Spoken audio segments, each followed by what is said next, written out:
அனைவருக்கும் வணக்கம். Gold medalist Hindi guides வழங்கும் கற்க கசடர நிகழ்ச்சிக்கு தங்களை வரவேற்பதில் பெருமகிழ்ச்சி அடைகின்றேன். सबको नमस्कार. गोल्ड मेडलिस्ट हिंदी गाइड्स प्रस्तुति कर्क कसडर कार्यक्रम पर आप सबका हार्दिक स्वागत है. आज का शीर्षक है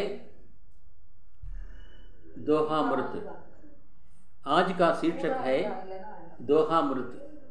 इस दोहामृत शीर्षक के अंतर्गत कविवर बिहारी लाल कृत कुछ दोहों के बारे में हम जानकारी प्राप्त करने वाले हैं और लगातार आप जो बराबर सहयोग दे रहे हैं उसके लिए मैं अत्यंत आभारी हूँ. आज बिहारी लाल के बारे में कुछ बातें हम जानने वाले हैं. अभी तक जो आपने सहयोग दिया है उसके लिए मैं अत्यंत आभारी हूँ और आप ये सहयोग बराबर देते रहें और अपना सब्सक्राइब करके और अपना कमेंट्स दे करके और अपने भाई को और अपने दोस्तों को अपने अभिभावकों को शेयर करके हमारे लिए प्रोत्साहन देने की कृपा करें, क्योंकि प्रोत्साहन सबसे बड़ा पौष्टिक आहार होता है. बिहारी लाल जीवन वृत्त, जन्म और शिक्षा दीक्षा. बिहारी लाल का जन्म ग्वालियर के बसुआ गोविंदपुर नामक गांव में 1960 में हुआ. आप अपने पिताजी से शिक्षा पाई. व्यक्तित्व बिहारी अनुपम व्यक्तित्व के धनी हैं. आपकी कला कुशलता का प्रमाण इस प्रकार है. जयपुर के एक राजा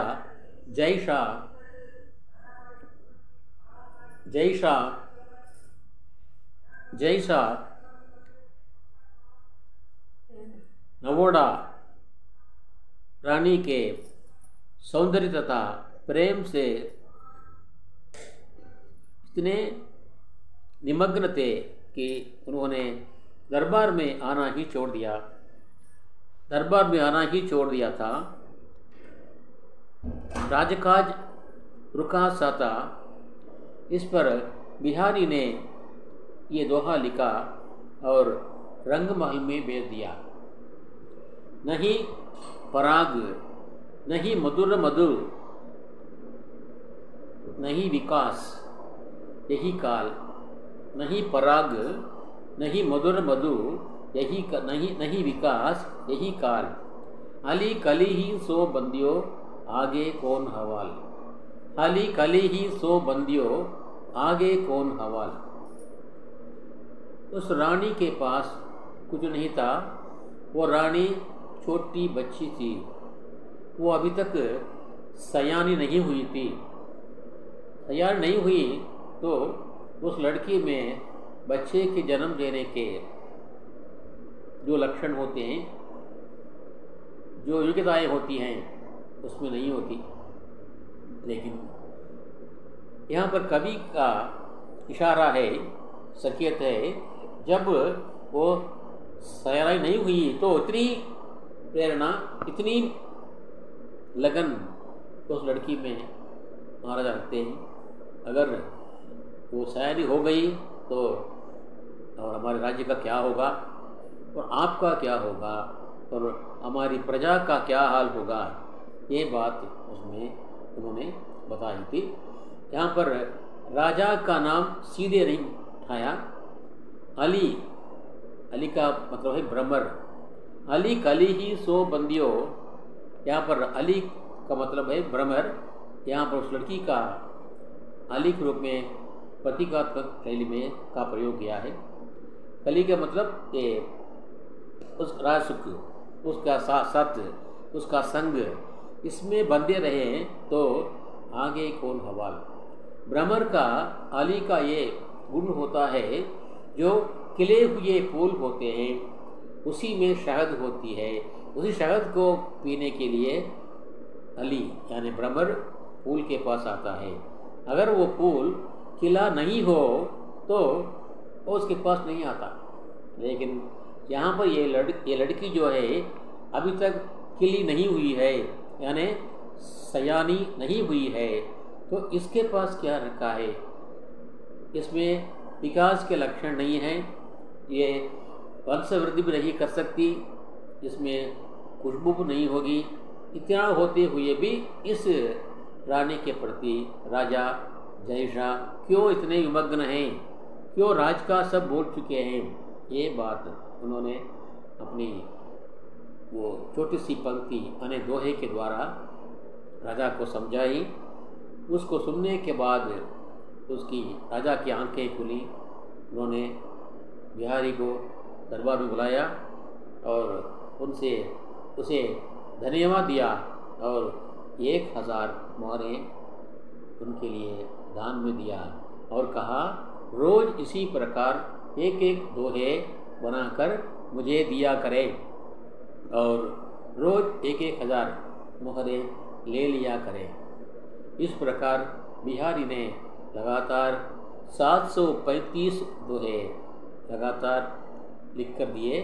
यही बाद में एक ग्रंथ का रूप में साकार हुआ। उस ग्रंथ का नाम है सतसई, बिहारी सतसई। बिहारी सतसई के दोहे छोटे छोटे पंक्ति के होते हैं, लेकिन उसमें इतने गंभीर भाव भरे हैं कि वो सबको बड़े विस्मय में डुबा देते हैं।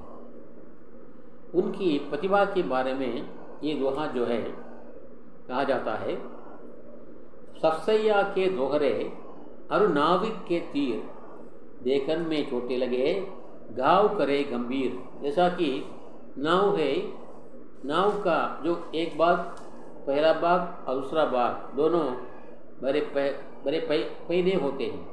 वो पहिना जो इसके लिए है कि वो पानी को चीरते हुए आगे बढ़ता है।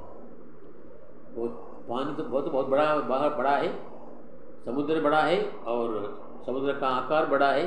उतने बड़े आकार वाले समुद्र को, ये हृदय को चीरते हुए जिस प्रकार नाव आगे बढ़ती है, उसी प्रकार पाठकों के हृदय को चीरते हुए वो दोहा पाठकों के, श्रोताओं के मर्मस्थल को, हृदय को घायल करता है, क्योंकि उसमें इतने भाव भरे हैं। यही उनकी दृष्टि में घायल हैं। जो छोटे छोटे पंक्तियों में बड़े बड़े भाव भरना बिहारी की खासियत है। इसी को कहते हैं गागर में सागर भरना। गागर में सागर भरना यह बिहारी की खासियत है। तमिल में तिरुकुर के बारे में कहा जाता है कि चोटी कड़ुकुल्ले वंदु उलगत्ते बोला। कड़ुकुल्ले ये राई जो छोटा होता है उसके अंदर इस सारे विश्व को भर दिया है, ठूंस दिया है वल्लवर ने, इस प्रकार कहा जाता है।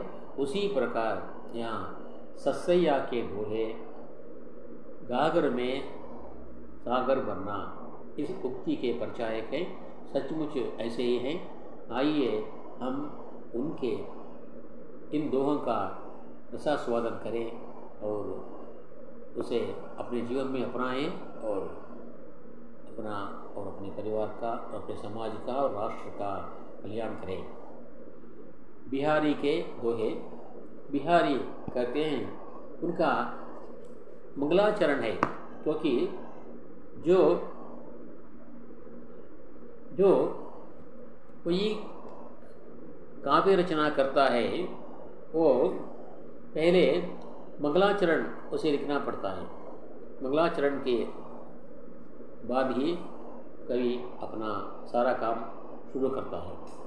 इसके अंतर्गत मंगलाचरण के रूप में कवि ने जो दोहा दिया है वो सर्वत्र प्रसिद्ध है। ये कहते हैं, मेरी भवबाधा हरो राधा नागरी सोई, मेरी भवबाधा हरो राधा नागरी सोई, जहाँ तन की चाई परे जा तन की चाई परे श्याम हरित दुती होय, श्याम हरित दुती होय। यहाँ पर मंगलाचरण के दोहे में राधा और कृष्ण की दुआई देते हैं। राधा और कृष्ण से प्रार्थना करते हैं, मैं जो साधारण मनुष्य हूँ, लेकिन मैं इस भवसागर से बंधा हुआ हूँ, इस भवसागर से पार करना हो तो आप दोनों की कृपा चाहिए। इसलिए उसको हरने वाले आप ही हैं और राधा और कृष्ण आप ही हैं, आप दोनों ही हैं। तमिल में तिरुवल्लुवर ने ये दोहा रची है। वे कहते हैं, पिरवी पेरुंगडल नींदुवर नींदार इறைவன் अடி சேராதார்। पिरवी पेरुंगडल नींदुवर नींदार इறைவன் अடி சேராதார்। जो भगवान के शरण ना पहुँचते हैं वे भवसागर पार नहीं कर पाते। सेम यही जो अर्थ इस दोहे में मिला हुआ है। मेरी भव बाधा हरो, हरो माने दूर करो, मिटा दो, राधा नागरी सोय। राधा और नागरी कृष्ण और दोनों मेरी भव बाधा दूर कीजिए।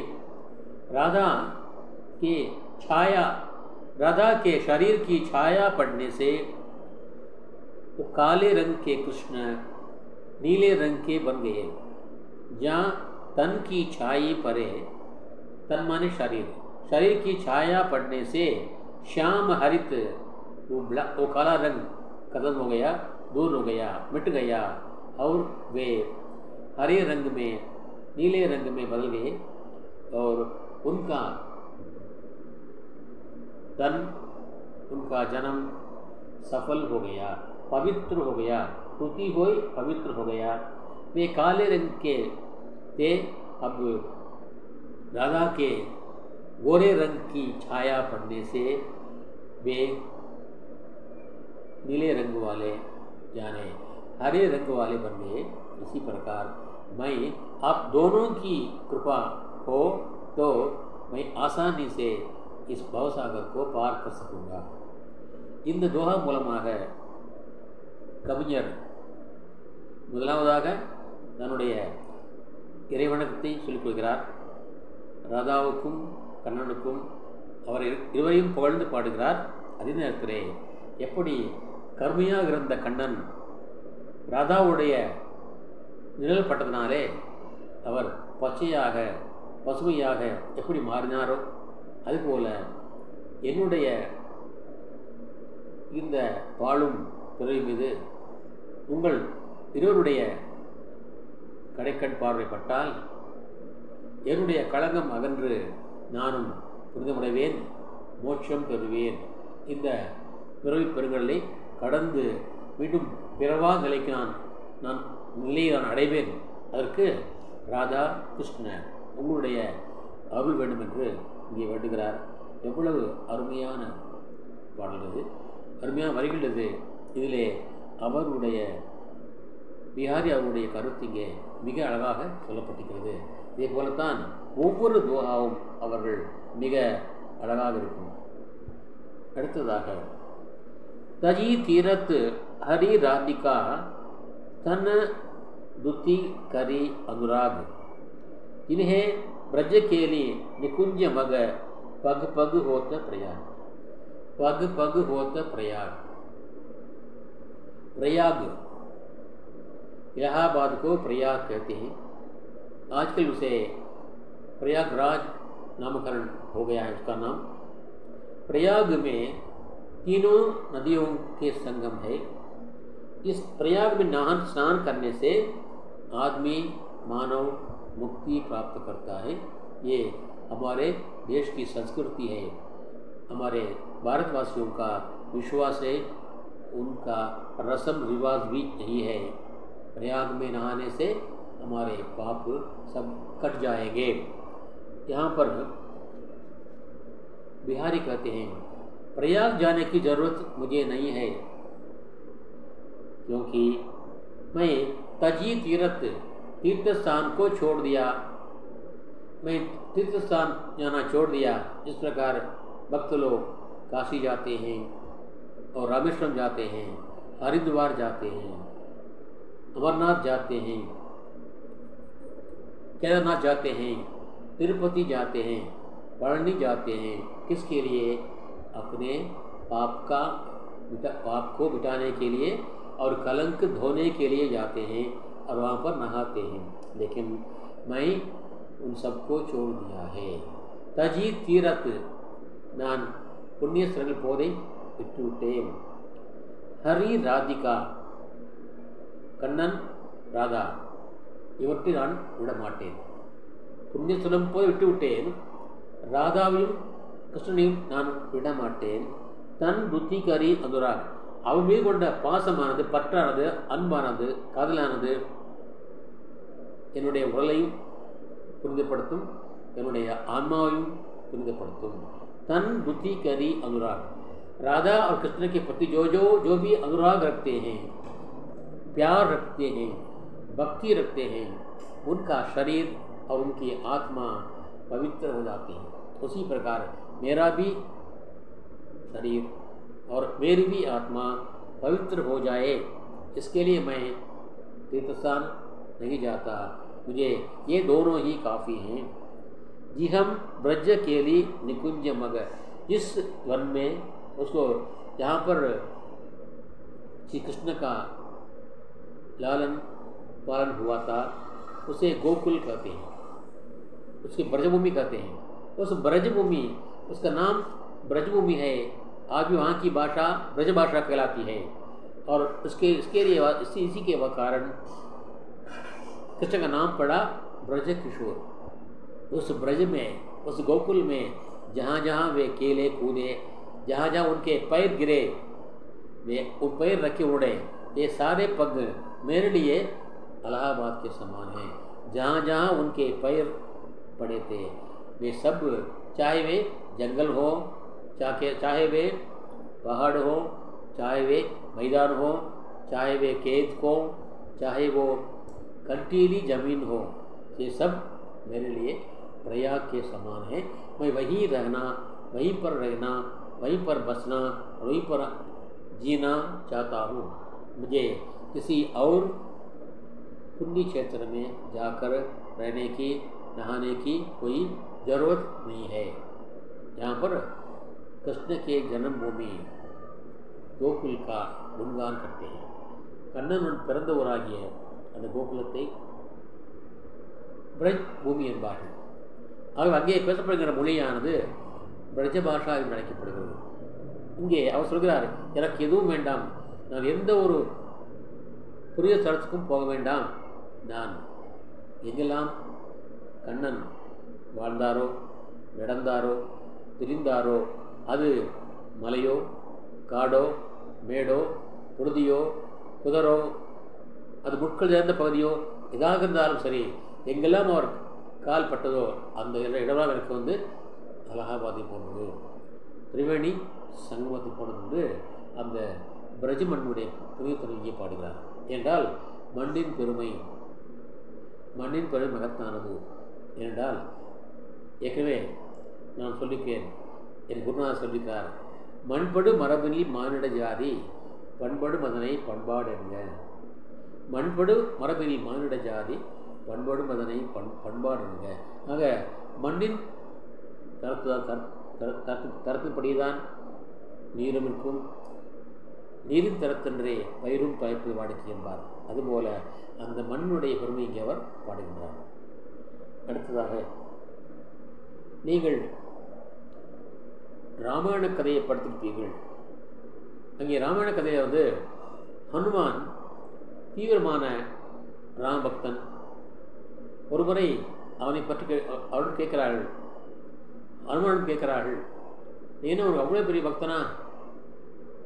ஆமாம், நான் மிக நெருங்கிய பக்தன், மிக தீவிரமான பக்தன். யார் மீது? ராமன் மீது, சீதா மீது. ராமனும் சீதையும் எப்போதும் என்னுடைய இதயத்திலே குறுகிறார்கள் என்று அவர் சொல்ல, உடனே இன்றைக்கும் சொல்வார்கள், எங்கெல்லாம் ஹனுமான் சொல்கிறோமோ அங்கெல்லாம் ராமர் இருப்பார். ராமர் தானாக வந்துடுவார். எங்கெல்லாம் ராமன் பேச பொருள் பாடுகிறோமோ அங்கெல்லாம் அனுமார் தானாக வந்துடுவார். நாம் அனுமனை அழைக்க வேண்டிய அவசியம் இல்லை. அவர் ராமன் என்ற பெயரை சொன்னாலேயே அவர் தானாக ஆட்டோமேட்டிக்காக வந்துடுவார். வந்து நமக்கு அருள் புரிவார் என்று இன்றைக்கும் இந்திய மக்களுடைய ஒரு நம்பிக்கை இருக்கிறது. அந்த அதே நம்பிக்கையை அவர் சொல்கிறார், இல்லை, என்னுடைய இதயத்திலே ராமனும் சீதையும் வசிக்கிறார்கள் என்று சொல்ல, எங்கே காட்டு பார்க்கலாம் என்று அவள் சொல்ல இதயத்தை பிளந்து காட்டினார் அனுமான். அங்கே ராமனும் சீதையும் அருள் பாலிப்பதை மக்கள் பார்த்தார்கள், ஆச்சரியப்பட்டார்கள், வியந்தார்கள். ஆஹா, இவ்வளோ பெரிய பற்று வைத்தவனா, பாசம் வைத்தவனா, அன்பு வைத்தவனா हनुमान हनुमाने पुगழ்ந்து இந்த ஒரு நிகழ்ச்சி சொல்லப்படுகிறது। हनुमान ने अपनी छाती को चीर कर दिखाया और वहाँ पर राम और सीता ने उनका अनुग्रह किया था। ये तो हर जगह व्याप्त है, ये तो जो बात इसकी कहानी। इसी प्रकार यहाँ पर हनुमान की तरह बिहारी भी अपने को अपने दिल में राधा और कृष्ण रखते हैं और उसके बारे में कहते हैं। उसके दिल में राधा और कृष्ण किस प्रकार हैं, இதே போல இங்கே பிகாரியும் சொல்கிறார், என்னுடைய உள்ளத்திலே எப்படி ஹனுமானுடைய உள்ளத்திலே இருந்து ராமனும் சிறை இருந்தார்களோ அதுபோல என் உள்ளத்திலே ராதாவும் கிருஷ்ணனும் குடியிருக்கிறாள் என்று சொன்னார்। बिहारी कहते हैं शीश मुकुट कटी काचनी। கண்ணன் தன் தலை மீது மகுடம் அணிந்திருப்பார், அதன் மீது மயில் அணிந்திருப்பார்। நீங்கள் பார்த்துப்பீர்கள், கண்ணனுடைய படத்தை நீங்கள் பார்த்துக்கலாம், பார்த்தா தெரியும்। மகுடம் இருக்கும், மகுடத்துக்கு மேலே மயில் இருக்கும்। சீச முக்குட்டு கட்டி காச்சனி, இடுப்பிலே அவர் மஞ்சளாடை அணிந்திருப்பார், பீதாம்பரதாரி சொல்வார்கள்। இடுப்பிலே மஞ்சள் நிற ஆடை அணிந்து கொண்டிருப்பார், கட்டி காச்சனி। கர் முரளி, தன் கரங்களிலே அவர் புல்லாங்குழலை வைத்திருப்பார்। கர் முரளி, தன்னுடைய கரங்களிலே புல்லாங்குழலை வைத்திருப்பார்। ஒரு மால், தன்னுடைய மார்பிலே மாலையை அணிந்து கொண்டிருப்பார், தன்னுடைய மார்பிலே மாலையை அணிந்து கொண்டிருக்கிறார்। சரி, இஹி பிரஜ போக்கேலி நிகுஞ்ச இஹி பானை மோபன் பசோ, என்னுடைய மனதிலே அதே தோட்டத்தோடு, அதே பொலிவோடு, அதே கெட்டப்போடு, அதே கோலத்தோடு என் மனதிலே எப்போதும் கூறியிருக்கிறார் யார்? ராதா கிருஷ்ணன்। அதே பொலிவோடு என்றைக்கும் எப்போதும் என்னுடைய செல்லப்பிள்ளையாகிய கண்ணன் குடியிருப்பார், குடி இருக்கிறார் என்றால் बिहारी लाल இருக்கிறார்। लाल का मतलब है प्यारा बेटा। தமிழிலே அப்படி ஒரு குழந்தை கொஞ்சம் போது கண்ணா கூப்பிடுவோம், கொஞ்சம் வடா கண்ணு என்று கூப்பிடுவோம்। அதுபோல் வட இந்தியாவிலே லால் என்பார்கள், ஆவோ மேரே லால், லால் ராவோ, லால் போலோ, லால் காவோ, லால் பியோ என்பார்கள்। இங்கே நம்ம கண்ணை கொடு, கண்ணை சாப்பிடு சொல்லும்போது அங்கே அவர்கள் லால் லால் என்பார்கள்। இங்கே பிஹாருடைய குழந்தையாமா யார்? கண்ணன்। கண்ணன் எனக்கு குழந்தை என்கிறார்। கவிஞர்கள் கண்ணனை பலவாறாக புகழ்ந்து பாடிக்கிறார்கள்। பாரதியார் பாடுவார், பாரதியார் காத்தே हैं சின்னஞ்சிறு கிளியே கண்ணம்மா செல்ல களஞ்சியமே, சின்னஞ்சிறு கிளியே கண்ணம்மா செல்வ களஞ்சியம் என்றார்। அங்கே குழந்தையோடு குழந்தையாக, கண்ணனை குழந்தையாக பார்க்கிறார்। அதே பாரதி கண்ணனை தன்னுடைய நௌக்கர் சேவகராக பார்க்கிறார்। எங்கிருந்தோ வந்தான், இடைச்சாதி நான் நின்றான், மாடுகின்ற மேய்த்திடுவேன், மக்கள் நான் காத்திடுவேன்। கூலி என்ன கேட்கிறாய் என்று கேட்டேன், எனக்கு காசு பெரிதில்லை, நெஞ்சு உண்ட காதல் பெரிதற்கு என்றான்। என்ன கூலி கேட்கிறாய் என்று கேட்டேன், அதற்கு அவன் காசு பெரிதல்ல, எனக்கு நெஞ்சு உள்ள காதல் பெரிதற்கு என்றான்। பண்டை பைத்தியங்கள் இதனவே நானும் அவனை ஆளாக கொண்டேன் என்று பாரதியார் பாடுவார்। இங்கே பாரதியார் அந்த கண்ணனை தன்னுடைய சேவகனாக பார்க்கிறார்। பாரதியார் जी कन्नन को अपना सेवक मानते हैं। यही भारतीयार अपने कर्ण कृष्ण को अपनी प्रेयसी मानते हैं। काट वழியிடை कन्नम्मा निंदन कादली एण्णी कलिकिंदेन। यहाँ पर कृष्ण को प्रेयसी मानते हैं। एक जगह प्रेयसी मानते हैं, एक जगह पर सेवक मानते हैं और एक जगह पर बच्चा मानते हैं। चिरंजीवी कन्नम्मा सेल्लम कलंजी में यहाँ पर बच्चा मानते हैं। इस प्रकार जगह जगह पर कवियों ने अपने प्रिय भगवान को विभिन्न नामकरण से पुकारा है और उनकी महिमा गाई है। यहाँ पर बिहारी कृष्ण को अपना लाल बोलते हैं, प्यारा बेटा बोलते हैं, प्यारा बेटा मानते हैं कि मेरा प्यारा बेटा कृष्ण हमेशा मेरे दिल में बसे रहते हैं। इस प्रकार सिर पर मुकुट है, उसके ऊपर मोर है और कमर में पीला वस्त्र है और हाथ में वरड़ी है और छाती पर वरमाला है। கையிலே புல்லாங்குழலும் மார்பிலே மரமாலையும் காட்டு பூக்கொடை மாலையும் தலையிலே மகுடமும் அதன் மீது மயிலும் அணிந்து கொண்டு எப்படி இருக்கின்றாரோ அதே தோட்டத்தோடு என்னுடைய செல்லப்பிள்ளையாகிய கண்ணன் என்னோடு இருக்கிறார், என்னுடைய மார்பிலே இருக்கின்றார் என்று அங்கே அவரை புகழ்ந்து பாடுகின்றார். எவ்வளவு அழகான கவி. அடுத்ததாக அதே கருத்து சொல்றார். கோவு கோட்டி சங்கரகோ கோவு லாக் ஹசார் மோ சம்பத்தி ஜசுமதி சதா விபத்தி விதாரணார். இங்கே செல்வத்து செல்வம், செவிச்செல்வம், அச்செல்வம், செல்வத்தில் எல்லாம் தலை என்றார் வள்ளுவர். இங்கே பிஹாரி கூறுகிறார், செல்வத்து செல்வம் என்னுடைய இறை செல்வம், அதாவது கண்ணன் தான் இருக்கிறார். என்னுடைய கண்ணன் செல்வத்திலும் எனக்கு செல்வங்கிறார். சிலர் கோவு கோட்டி சங்கரகோ, சிலர் கோடிக்கணக்கில் பணம் சேகரிக்கலாம். சிலர் லாக்கு, சிலர் லட்சக்கணக்கிலே பணம் சேகரிக்கலாம். கோவு ஹசார், சிலர் ஆயிரக்கணக்கிலே பணம் சம்பாதிக்கலாம், சேர்த்து வைக்கலாம். கோவு கோட்டி சங்கரகோ, கோட்டி லாக்கு, கோவு ஹசார்.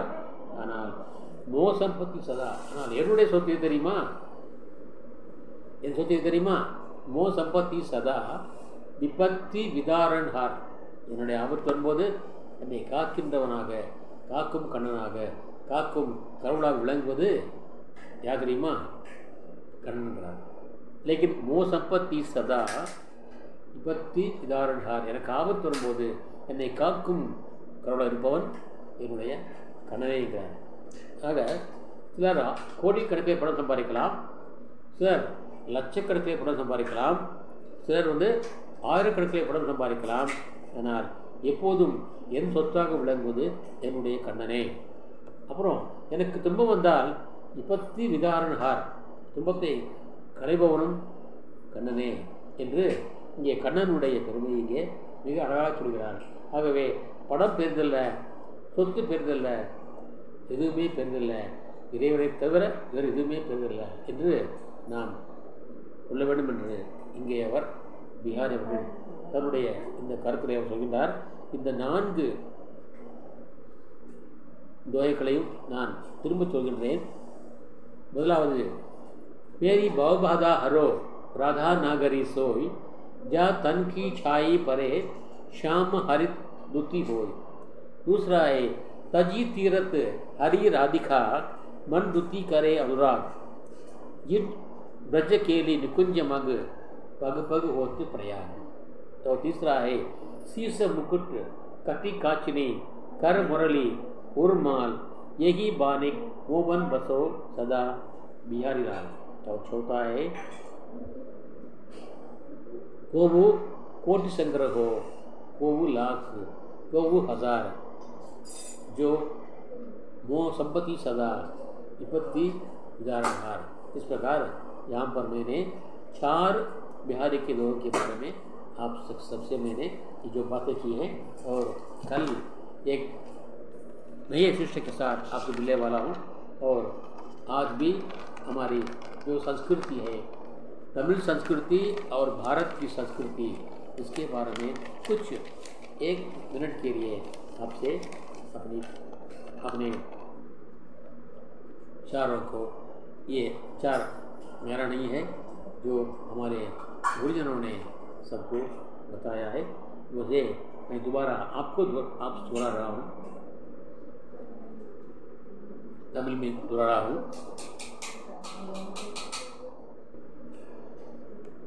வீட்டில் ஒவ்வொரு வீட்டிலும் வாசலிலே மாக்கோலம் போடுகிறோம். இது நம்முடைய நாட்டிலே, தமிழ்நாட்டில் இருக்கின்ற மிக சிறந்த பழக்கமாகும். விடியற்காலை எழுந்தவுடனே முதல் வேலையாக அந்த வீடு வாசல் பெருக்கி சுத்தம் செய்துவிட்டு சாணம் தெளித்து, அந்த சாணம் தெளித்த பிறகு அங்கே மாக்கோலம் போடுவது தமிழ்நாட்டு மக்களுடைய வழக்கம். இந்த வழக்கம் ஏன் வந்தது, இதற்கான காரணம் என்ன, இது ஒரு பண்பாடாகவே வைத்திருக்கிறார்கள் நமது சமுதாயத்திலே. பொழுது விடுந்தவுடனே வாசல் பெருக்கி, வீடு பெருக்கி, சாணம் தெளித்து, மாக்கோலமிட்டு அழகுபடுத்துவது நம் தமிழ்நாட்டு மக்களுடைய பழக்கம். இந்த பழக்கம் ஏன் வந்தது, இது ஒரு சமய சடங்கு மட்டுமல்ல, இதிலே ஒரு அறிவியல் ரீதியான கருத்தும் இருக்கின்றது. இதை அவர்கள் நம்முடைய பிறர்களாவது அறிவியல் என்று சொல்லாமல் இதை ஒரு சமய சடங்காக வைத்தது காரணம் என்றால், அப்பொழுதுதான் மக்கள் இதை தவறாமல் பின்பற்றுவார்கள் என்ப காரணம். ஒன்று, விடியற்காலை விட வேண்டும் என்றால் விடியற்காலை எழுந்து பாருங்கள், அன்று முழுதும் நாங்கள் சுறுசுறுப்பாக இருப்போம். ஆனால் எவரெல்லாம் விடியற்காலை எழாமல் தாமதித்திருக்கிறார்களோ அவர்களுக்கு அந்த நாள் முழுவதும் சோம்பலாகத்தான் இருக்கும். இதை நீங்கள் வழக்கத்தையே பார்க்கலாம். அதனால் நோய் நீங்காது, நோய் கூடுமே தவிர நோய் நீங்காது. ஆகவே விடியற்காலை இடுவது மிக சிறந்த பழக்கம். அதனால் உடல் நோய் இல்லாமல் ஆரோக்கியமாக இருக்கும். தாமதத்தை விழுந்தால் நம் உடல்நலம் குன்றிவிடும். அது ஒன்று. இரண்டாவது, விடியற்காலையில் அந்த விடியற்காலை காற்றை சுவாசிப்பதால் நம்முடைய உடல் வலுவடைகிறது, நமது உள்ளும் புறமும் தூய்மை அடைகிறது. அந்த காற்று, அந்த நேரத்தினுடைய அந்த காற்றானது மற்ற நேரத்திலே கிடையாது. அது தூய்மையானது, பரிசுத்தமானது, அதில் ஆக்சிஜன் அதிகமாக கலந்திருக்கும். ரெண்டாவது, வீட்டை பெருக்கின்ற பொழுது நம்முடைய வாசல் சுத்தமடைகிறது. அங்கே நாள் முழுதும் வந்த அந்த அசுத்தங்கள், குப்பைகள், கூலங்கள் அனைத்தும் அகன்று விடுகிறது. அந்த இடம் தூய்மையாகிறது.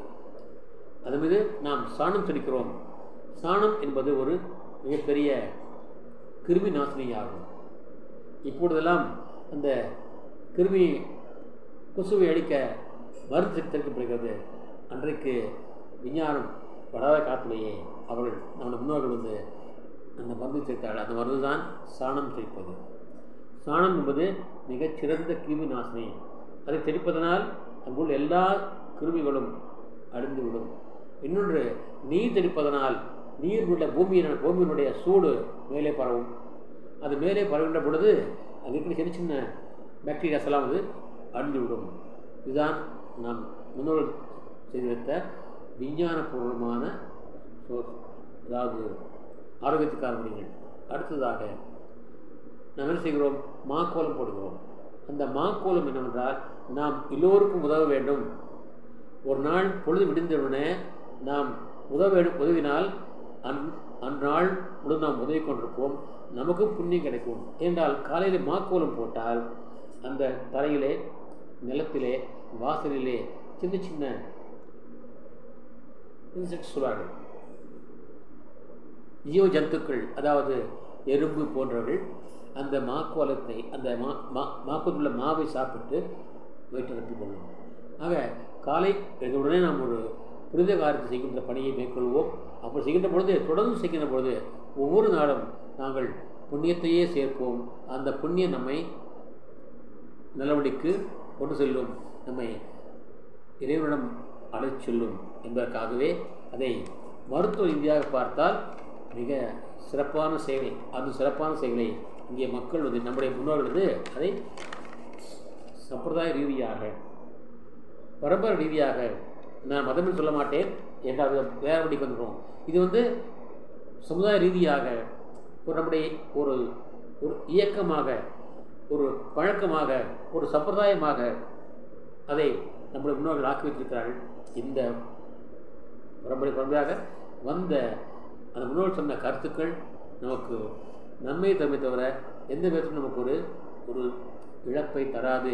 ஆகவே குழந்தைகளே, பெரியவர்களே, அது குறிப்பாக பெண்களே, நாரி, நீங்கள் விடியற்காலை விழுவதை வழக்கமாக கொள்ளுங்கள். அந்த வெளியே வாசலை சுத்தம் செய்யுங்கள், நீரை தெளியுங்கள், சாணத்தை கரைத்து தெளியுங்கள். அதன் பிறகு மாக்குவிடுங்கள். இதனால் தூய்மைக்கு தூய்மையுமாகிறது. நாம் சிறந்த காற்றை சுவாசிக்கிறோம். நம் உடல்நலம் தூய்மையாகிறது. உடல் கெட்டிருந்தாலும் உடல் நன்மை எடுத்துவிடும். ஏன் விடியற்காலை எல்லாரும் குலா சுகிறார்கள்? ஏன்னா அந்த காற்று சுவாசிப்பது உடலுக்கு நல்லது. ஆனால் பெண்கள் வீட்டை காலை நிறைய வேலை இருக்கும், அவளால் வெளியே உலா செல்ல முடியாது. அதற்காகத்தான் இந்த இதை கொடுத்தார்கள். வீட்டில் சென்று வெளியில் சென்று காற்றை சுவாசியுங்கள், சுத்தப்படுத்துங்கள், சுத்தமான காற்றை எடுத்துக்கொள்ளுங்கள். மேலும் காற்று மாசுபடாமல் பார்த்துக்கொள்ள சாணம் தெளியுங்கள், நீர் தெளியுங்கள், மாக்கோலம் போட்டு சின்ன சின்ன உயிரினங்களுக்கு உணவை தாருங்கள். இதை வழக்கமாய் கொண்டால் அந்த உயிரினங்கள், ஏனென்றால் அனைத்தும் எப்படி நம்மை இறைவன் படைத்தாரோ அவற்றையே அவரும் அவற்றை படைத்தார். நமக்கு உணவு நாம் தேடிக்கொள்கிறோம், இயற்கை நம்ம தருகிறது, ஆனால் அதற்கு யார் தருவார்?